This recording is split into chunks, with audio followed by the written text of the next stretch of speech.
Today's AVSocial talks all about marketing local versus international in AV. We'll also discuss how to break into new markets and maintain market share once you're in. The network for the AV industry. What are you listening to? This is AV. This is AVNation. This is AVNation. This is AVSocial, episode 48, David and Goliath. Support for AVNation is brought to you by Extron, industry-leading technology backed by world-class support. So the old saying says, all politics and all marketing is local. Today on AVSocial, we're going to take a look at how marketing your AV company to your local clientele can be accomplished and how we can branch out into new areas and beyond the local.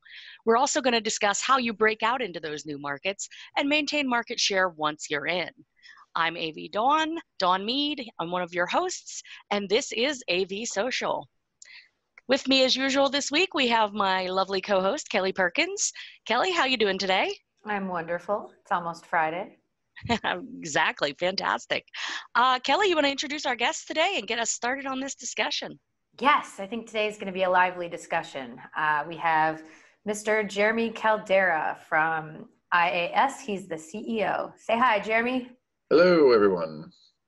We also have Nathan Legg, who's the Public Relations Manager of AVISPL. And hello, everyone. And for those of you watching or listening at home, that's AVISPL around the globe. He's not just one little branch, but he's all the branches. So that said, in general, local or otherwise, what is the best, most effective way today in 2019 to get your customers' attention? Since we're just talked to you, Nathan, how about you? What have you found is the most effective way to reach out to your customers?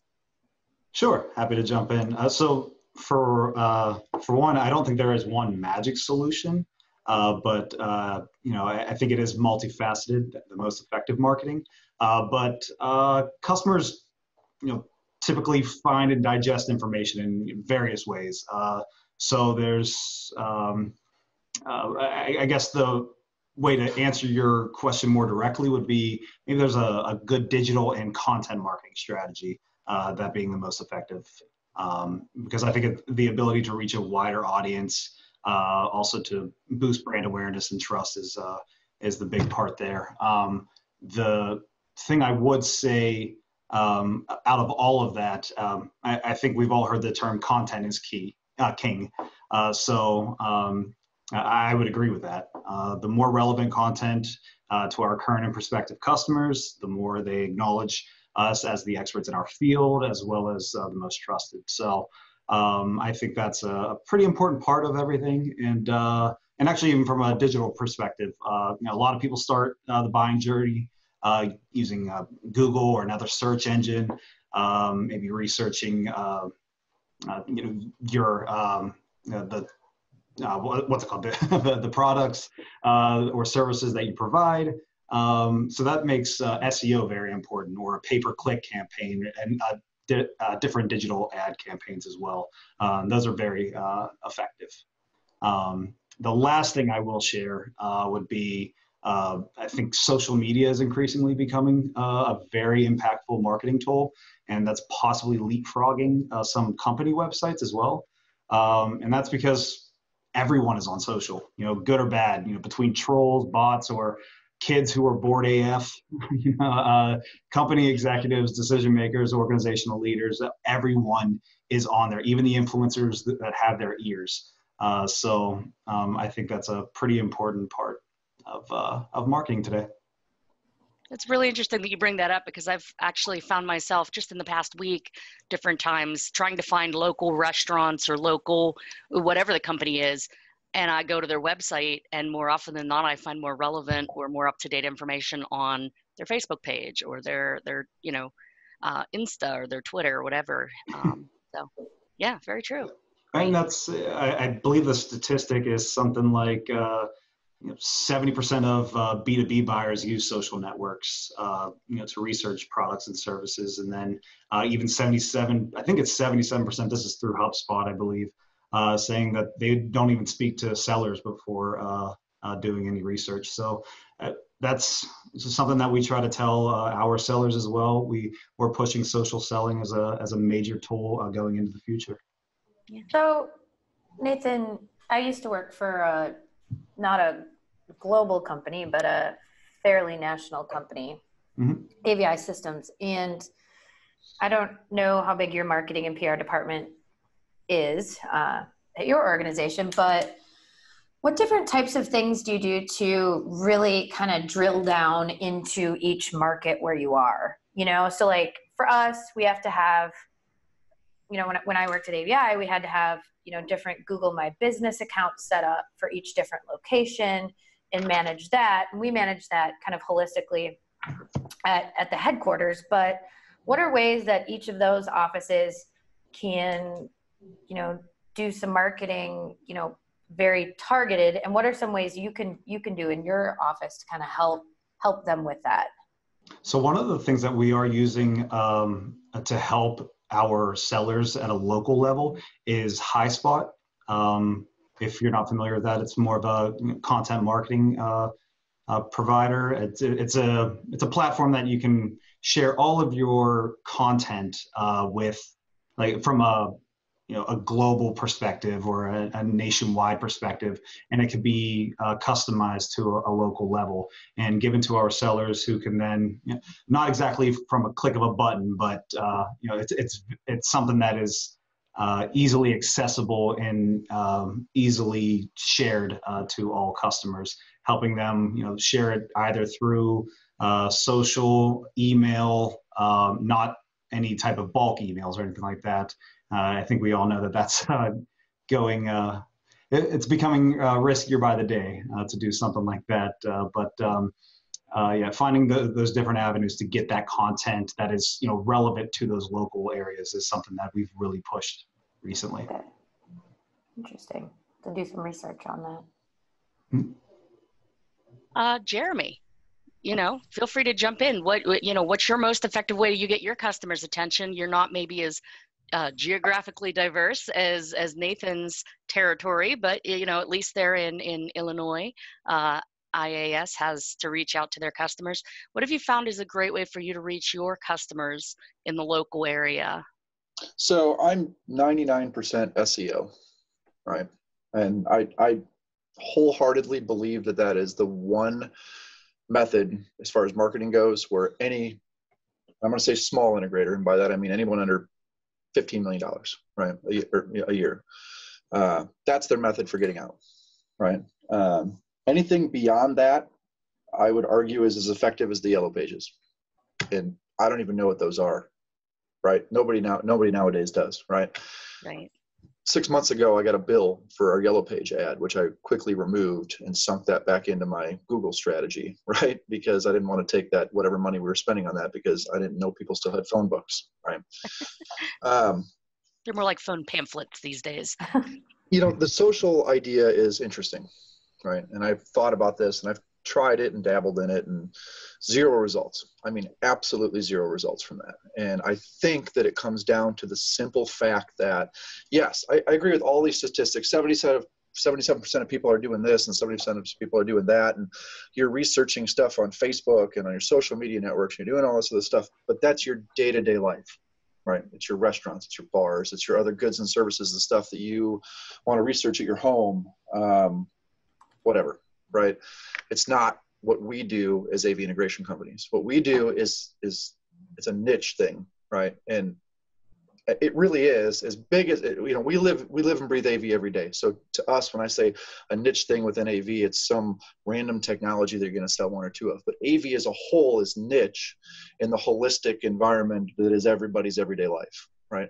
So if you're advertising on social media, how in the heck are you going to target and strategize to hit those key decision makers or those C-level people, whoever it is that's looking for the next conference room or web conferencing suite or huddle space or interactive whiteboard, right?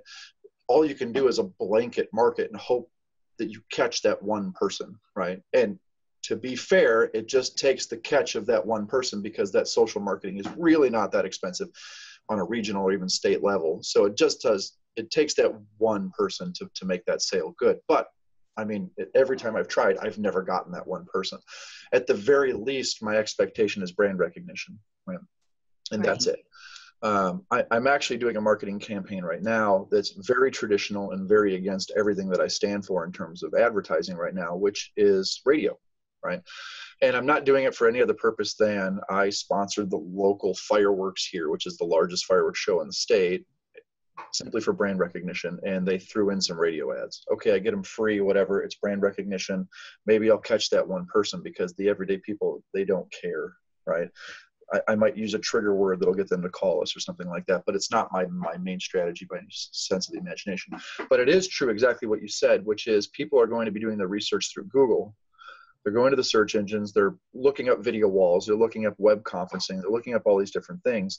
And so for me, it's let's take a targeted approach regionally with certain keywords, make sure we're doing cross analytics with the hidden keywords on my website, making sure that my Google ad is popping up at the top, because even keeping anything organic at the top of the screen is a challenge anymore for a company like mine, who does not employ a full-time person to manage that. I want to pay $2,000 a month to some outside firm to do it, right? It's just not in my budget. So for me, it's strategize with the SEO and that kind of advertising. So one thing I would add to that, just kind of meshing our two thoughts together, is social does also improve SEO. So that is something that, if it's not from like a social selling level, you're going individual sellers, sure, it might not work. It's not something that can be done, what's another word for half-assed, because I can't say that, right? But it's not something that, but that's really the point. It's something that it's not only a long-term thing, because you're building trust with an individual that doesn't know you. You're trying to become that thought leader again with someone that hasn't met you in real life. It's attempting to turn those cold calls into warm calls. It's, oh, I kind of know who you are, that sort of thing. I might be getting ahead of what we're going to discuss, but it's the way you can kind of personalize yourself and your locality without actually meeting a person in person. So I mean, there's a few things that I think, from a social perspective, it is tough, especially from a more localized company. But I think it's something that if you're able to provide those assets, I think it could be something that's very worthwhile. Yeah, I find it interesting. We came up with this topic to talk about local marketing versus national and global. And it almost, to my understanding of our conversation thus far, seems like we're also breaking it up into a different set of divider, and that's size and scale of company. Mm-hmm. Prior to joining an end user where I am now, I always worked for a small, local, regional, mom and pop boutique size AV integrator, which is more similar to what Jeremy is. He's in his region. Kind of that's it.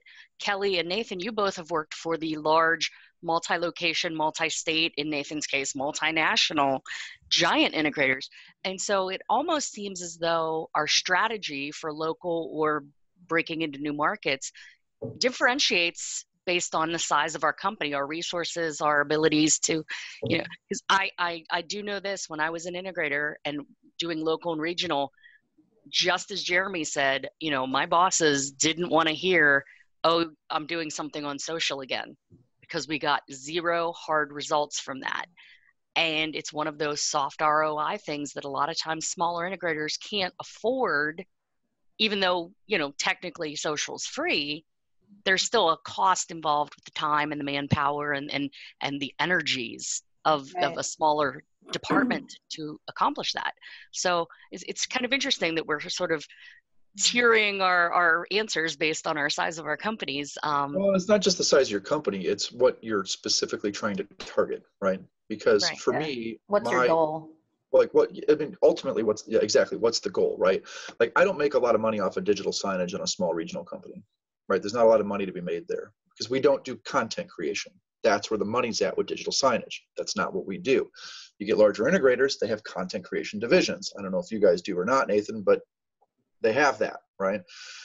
For me, my everyday is corporate conference rooms, for example, right? And to the side of that is digital signage. You know, I want to have software codec agnostic digital conference rooms, right?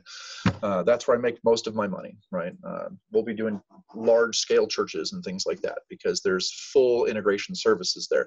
So if I'm marketing to that, right, that's far more challenging than the everyday people, where the digital signage might be your step into the door, which I acknowledge that is sometimes what you need.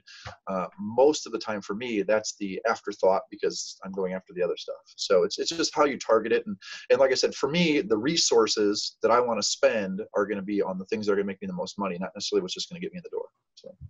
Right. Makes sense. Interesting. So for, breaking up into regions, Kelly and Nathan specifically, do you find that the how to approach marketing differs per region? Since you are marketing or have marketed outside of region, do you take different approaches in different spaces geographically? I mean, when I worked for AVI, we did, but it was based on, geography, kind of like Jeremy was saying, who are they targeting in that region? Silicon Valley is a lot different than Bismarck, North Dakota, right? So it's everything from target audience to what that local office is capable of.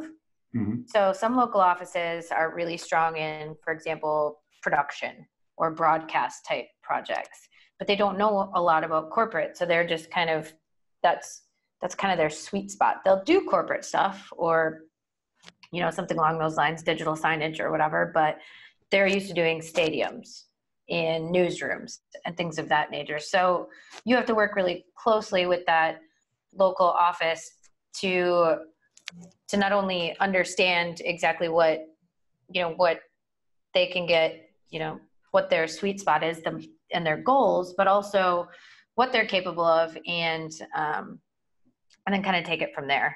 I think that's, and get the buy-in, because they're not going to, if you come in from HQ and say, you need to do this, this, this, or this, they're going to look at you and be like,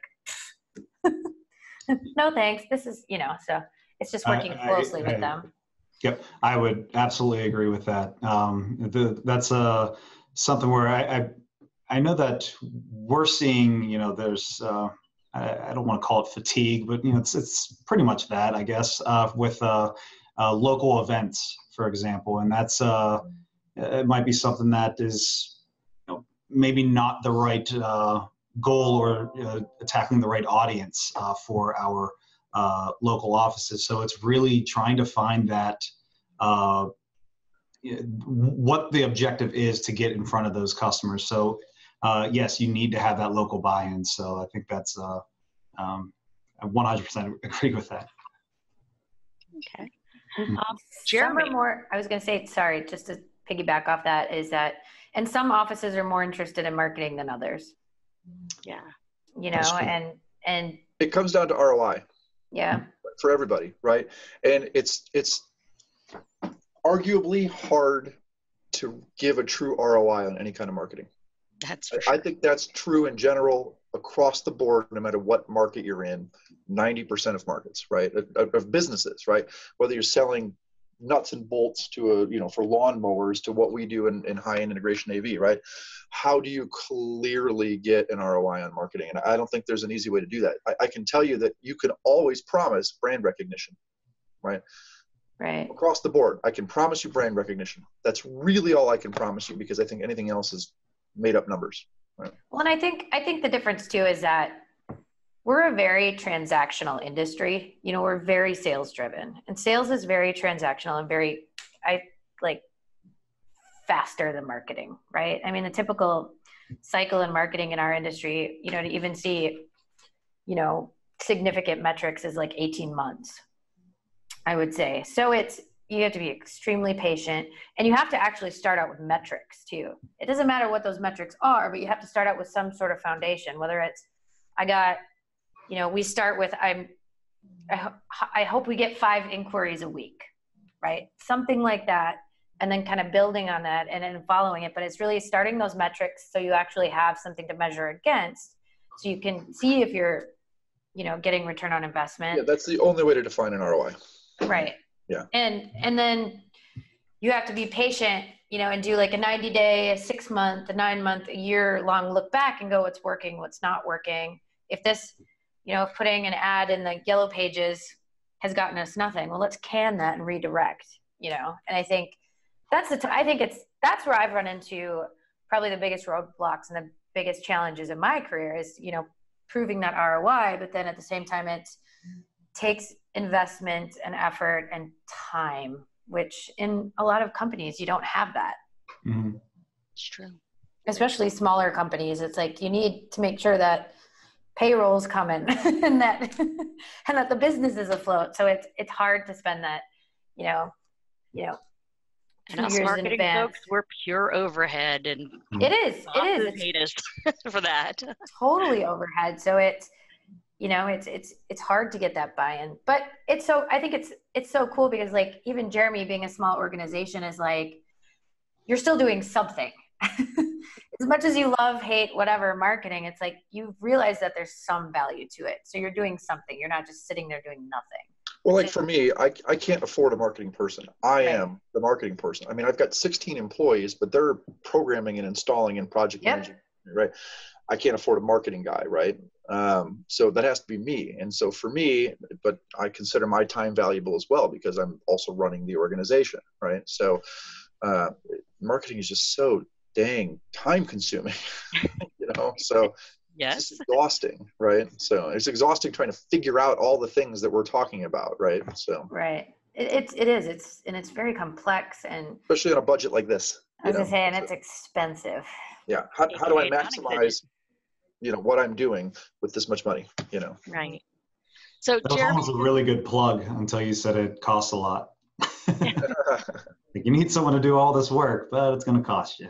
Yeah, well, I mean, that's true of anything, you get to spend a little to make a little, or make a lot.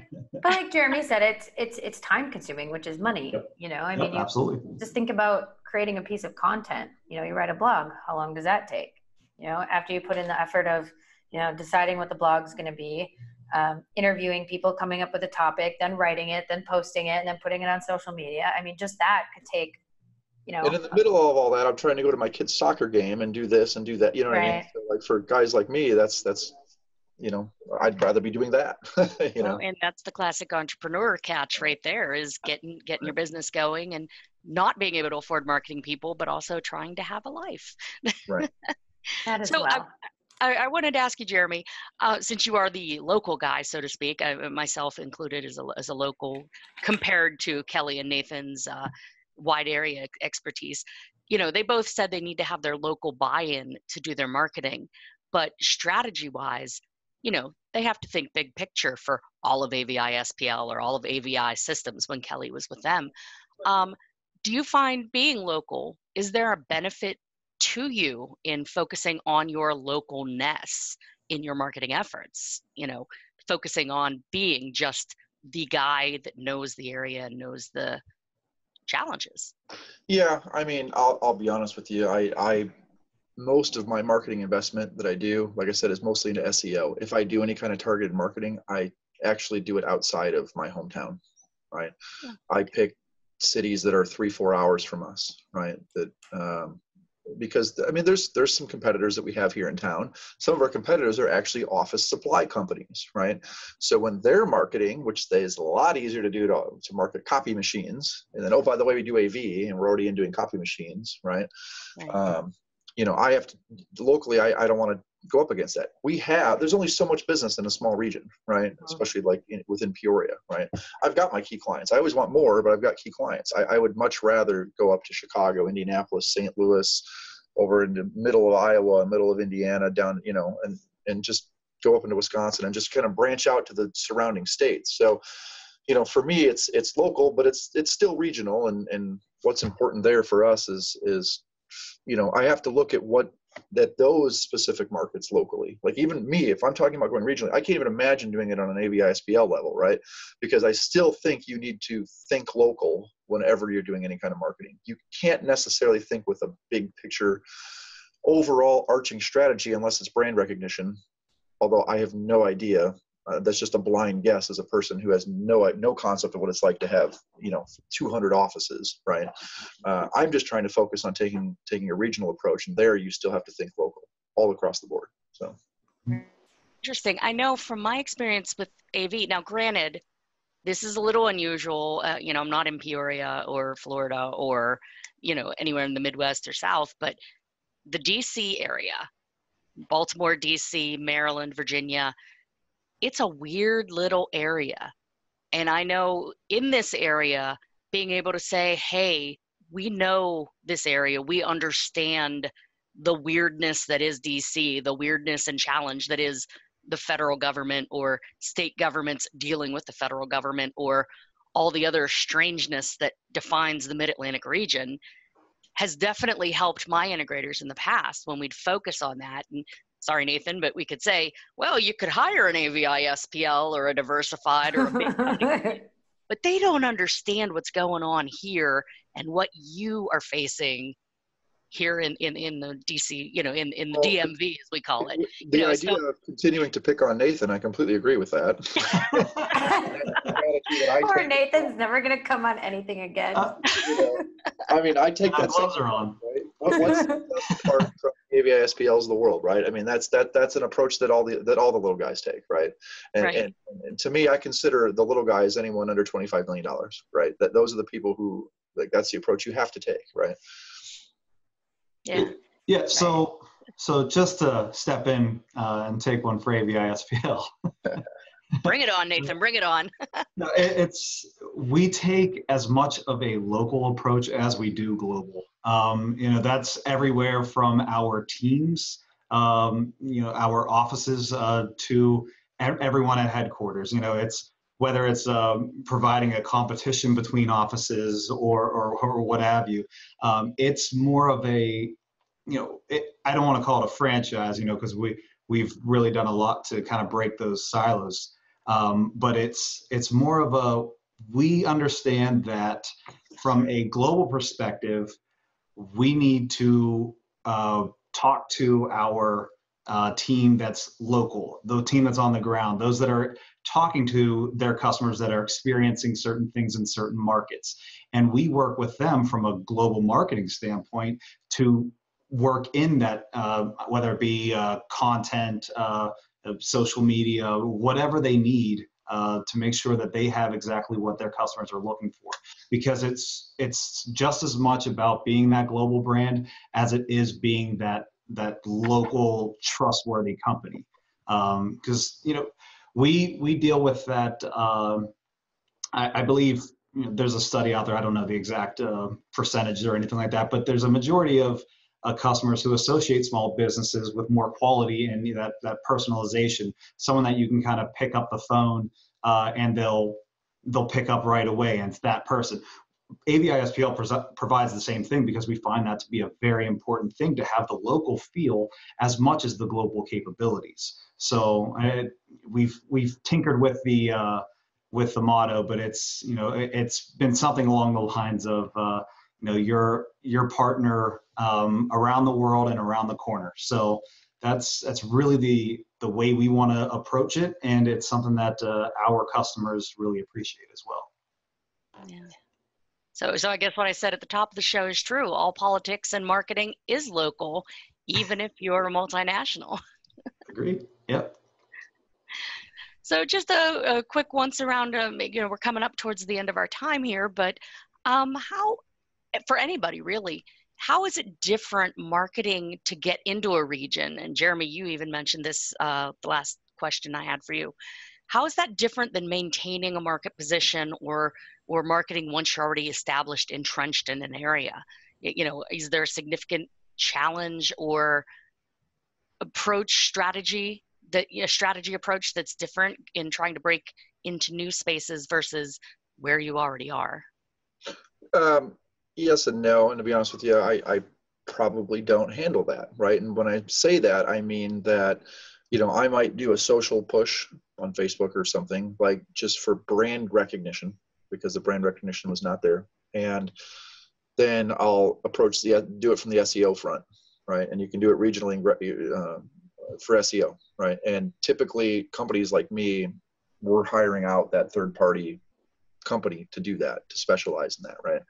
And because they know how to do that, right? I don't.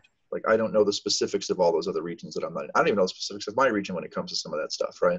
So that's definitely where I rely on more of the experts to kind of help us with that. But it's taking that same approach. It's doing it through SEO and driving people to our website. And one thing that I like to do is our company is in a lot of smaller companies, and they're very proud of this, and that's fine. They'll take the approach where, you know, hey, we're a company from Peoria. We do work here in Peoria. That's fantastic if you never want to leave Peoria, right? If you go to my website, it'll say, here's where our headquarters is located, but it really says nothing else. All of my vans, they've been rebranded since we rebranded the company. They don't have Peoria written on them anywhere. It's just the website, it's the 800 number, it's whatever. Because I don't necessarily we get that opposite approach sometimes, right? Where it's, well, you're not from our area, right? We don't want to use you, right?